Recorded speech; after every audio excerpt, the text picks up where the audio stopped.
ചാച്ചാ കൊച്ചേ, ചാച്ചൻ്റെ ഈ ഒച്ചയും ബഹളമൊക്കെ കേട്ട് നീ ഒരുപാട് പേടിച്ചിട്ടുണ്ടെന്ന് എനിക്കറിയാം. എടി, പെണ്ണും പിടക്കോഴിയും ഇല്ലാത്ത എനിക്ക് നിങ്ങളൊക്കെ തന്നെയാ സ്വന്തം. ചാച്ചൻ്റെ കുടുംബം.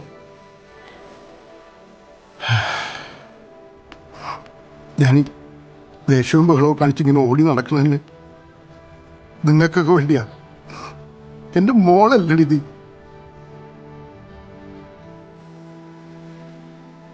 ചാച്ചനെ കൊണ്ട് എന്തെങ്കിലും വിഷമം ഉണ്ടായിട്ടുണ്ടെങ്കിൽ മോളങ്ങ് ക്ഷമിക്കും.